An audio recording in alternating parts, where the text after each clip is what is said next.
प्यारे बच्चों, आप सभी को नमस्कार। मैं एक बार फिर से उपस्थित हूँ आप सभी के साथ 25 क्वेश्चन लेकर, और आपका स्वागत है एम के केमिस्ट्री अड्डा पर। और मैं हूँ मनीष कुशवाहा। चलिए तो शुरुआत करते हैं आज के इन 25 क्वेश्चन पे, जिसमें फिजिक्स, केमिस्ट्री और बायो तीनों के सम्मिलित क्वेश्चन हैं। और फटाफट 1 बाय 1 डिस्कशन करेंगे आंसर को एक्सप्लेन करते हुए। तो चलिए, आज का पहला प्रश्न है, निम्नलिखित में से कौन राशि सदिश नहीं है। सदिश नहीं है, इसका मतलब वो पूछ रहा है अदिश राशि। तो विस्थापन, वेग और बल तीनों ही सदिश राशियां हैं। कौन सा सदिश नहीं है वो पूछ रहा है। तो आयतन जो है वो एक अदिश राशि है। इसका मतलब यही अपना आंसर हो जाएगा, जो सदिश राशि नहीं है यानी कि आयतन। फर्स्ट का ऑप्शन हो गया आपका डी। चलिए नेक्स्ट क्वेश्चन पे डिस्कशन करते हैं। क्वेश्चन नंबर है 2। क्वेश्चन नंबर 2 क्या कह रहा है। इलेक्ट्रोकार्डियोग्राम ये होता है हृदय संबंधी जांच के लिए, और कार्डियोग्राम अधिकतम नज़दीकी किससे संबंधित है। तो आप जानते हैं डॉपलर प्रभाव जो है वो ध्वनि से संबंधित एक सिद्धांत है। जिसमें स्रोत और श्रोता दोनों की बात करी जाती है। जब स्रोत श्रोता से दूर या श्रोता स्रोत से दूर जाता है तो ध्वनि में परिवर्तन होता है, ये ध्वनि से संबंधित है। जीमैन इफेक्ट ये नाभिक से संबंधित है। और चुंबकीय प्रभाव यानी चुंबकीय इफेक्ट लिखा है, ये चुंबक से संबंधित है। और अगला प्रभाव है फोटो इलेक्ट्रिक इफेक्ट, ये आपका ताप यानी धूप या फोटो यानी प्रकाश से संबंधित है। तो समझ में आ गया होगा कि इस क्वेश्चन का आंसर अपना ध्वनि सही हो जाएगा, जो कि ध्वनि से संबंधित है। चलिए नेक्स्ट क्वेश्चन की बात करते हैं। क्वेश्चन नंबर 3 है, 10 किलोग्राम का एक पिंड जमीन से 10 मीटर की ऊंचाई पर है, उसकी स्थितिज ऊर्जा क्या होगी। जी बराबर दे रखा है। चलिए तो हम लोग जानते हैं काइनेटिक एनर्जी का फॉर्मूला क्या होता है। गतिज ऊर्जा बराबर होती है 1/2 mv²। क्वेश्चन पूछ रहा है पोटेंशियल एनर्जी इक्वल टू होता है m/g/h। चलिए आइए क्वेश्चन को सॉल्व करते हैं। m यानी कि द्रव्यमान 10 गुणा g लिखा हुआ है 9.8 लगाएंगे, और उसके बाद फिर से 10 मीटर की ऊंचाई पे साथ है, तो जब आप गुणा करेंगे तो 980 हो जाएगा। और 980 ठीक है, ये जूल ठीक है, आंसर हो जाएगा अपना 980 जूल। चलिए नेक्स्ट क्वेश्चन पे बात करते हैं। दृढ़ता गुणांक यानी मॉड्यूल्स ऑफ रेजिडिटी पूछ रहा है। दृढ़ता गुणांक का मात्रक क्या होगा। दृढ़ता गुणांक नीटा होता है, और ईटा इक्वल टू F/H/A/x होता है। यानी कि अगर इस भाषा में कह दिया जाए कि जो ईटा है वो क्या है, वो है आपका शेयर स्ट्रेस अपॉन है आपका shear strain, stress upon strain.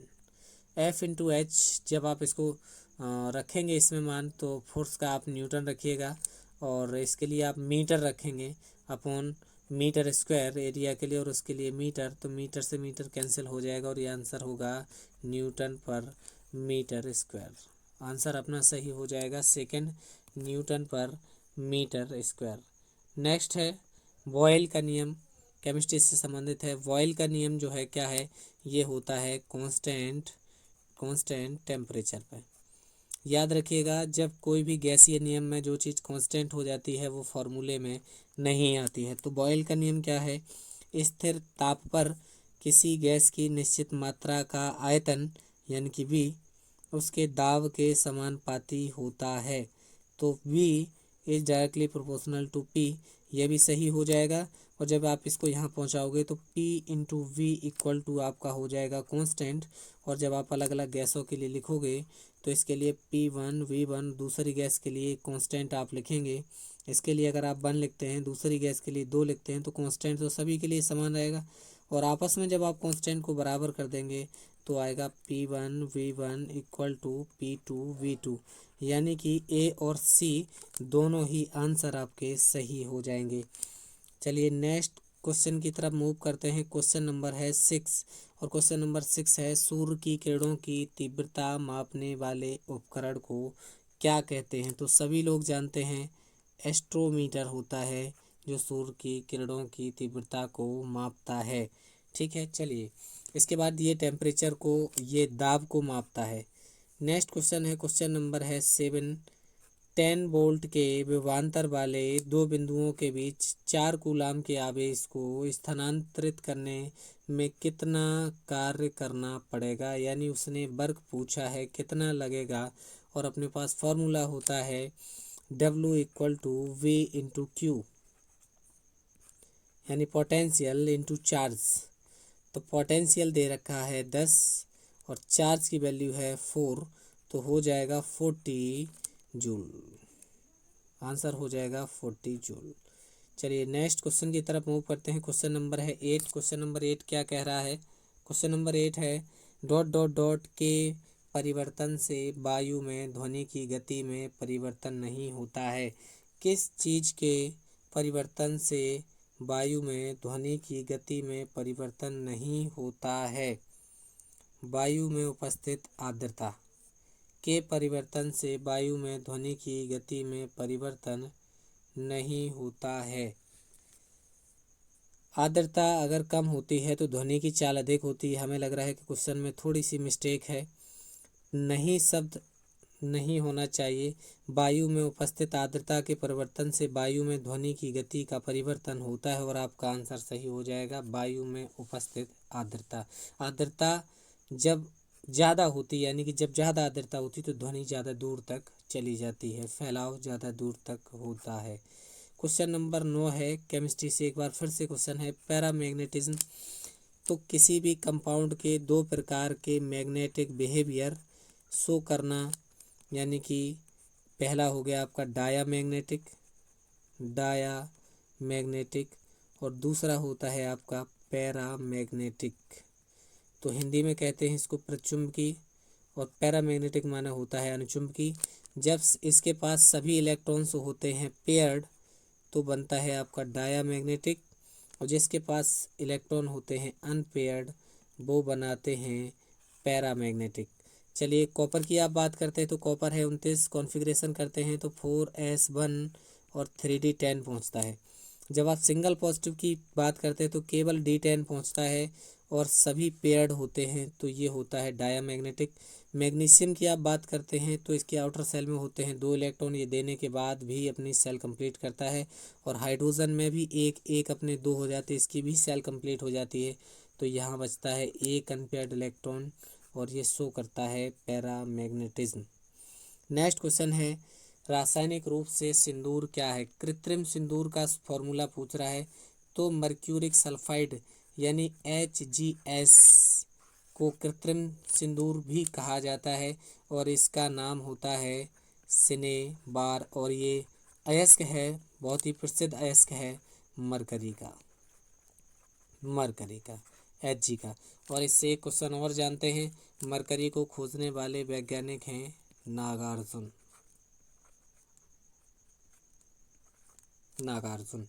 ठीक है, मरकरी का परमाणु क्रमांक 80 होता है, जिसको हम लोग पारद यानी कि पारा के नाम से भी जानते हैं। क्वेश्चन नंबर है 11 और क्वेश्चन कह रहा है कि आदर्श गैस नियम के अनुसार गैस का ग्राम अणुक आयतन कितना होगा। तो आदर्श गैस पे आयतन होता है किसी गैस के लिए 22.4 लीटर। ये क्वेश्चन बहुत ही सिंपल था, सबको समझ आ गया होगा। नेक्स्ट क्वेश्चन की तरफ मूव करें तो पूछ रहा है CaO कैल्शियम का ऑक्साइड और कैल्शियम का भार होता है 40 और ऑक्सीजन का होता है आपका 16 के अनुसार का अनुपात क्या होगा। 40 और 16 को आप डिवाइड करिए 4 से, 4 चौको 16 और 4 के 10 40, 2 से काट दीजिए 5 आएगा और 2 से काटिए 2 आएगा, तो ये अनुपात बनेगा 5:2 अनुपात इसका आएगा और आंसर हो जाएगा C सही।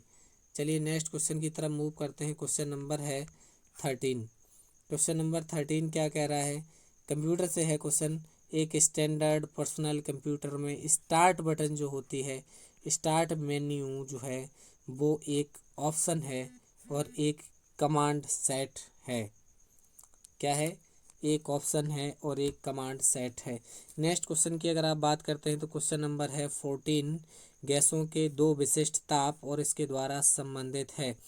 तो दो गैस है जब विशिष्ट ताप है और उनके लिए संबंधित होता है Cp-Cv बराबर आर पर जूल। Cp-Cv बराबर आर अपॉन जे इसके लिए सही हो जाएगा। नेक्स्ट क्वेश्चन है, बहुत ही सिंपल क्वेश्चन है, रेडियोधर्मी अक्रिय गैस कौन सी है?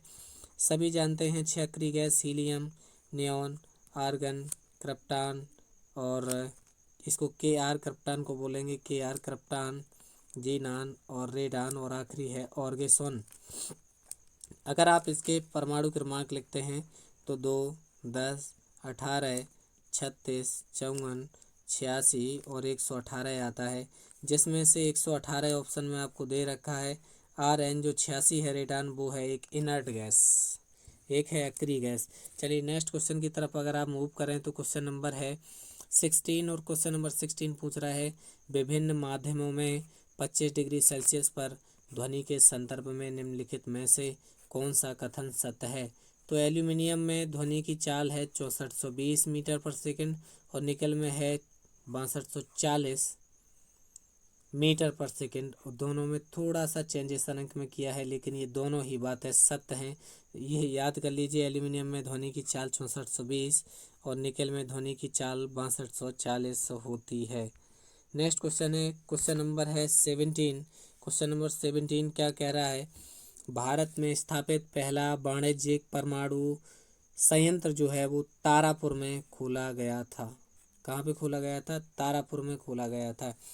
नेक्स्ट क्वेश्चन है, कैक्टस में सूल किसका रूपांतरण होता है? तो ये क्वेश्चन है वायु से।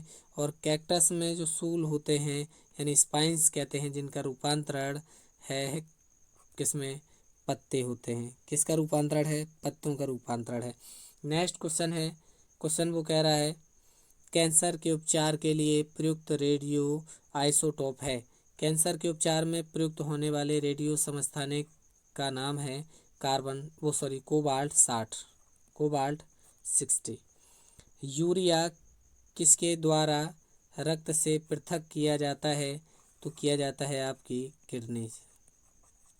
किससे? किडनी से। चलिए नेक्स्ट क्वेश्चन है आपका, निम्नलिखित में से सबसे बड़ा पक्षी कौन सा है? बहुत ही सिंपल सा क्वेश्चन है। अभी तक जो वर्तमान में अभी चल रहा है सबसे बड़ा है आपका शुतुरमुर्ग यानी कि ऑस्ट्रिच।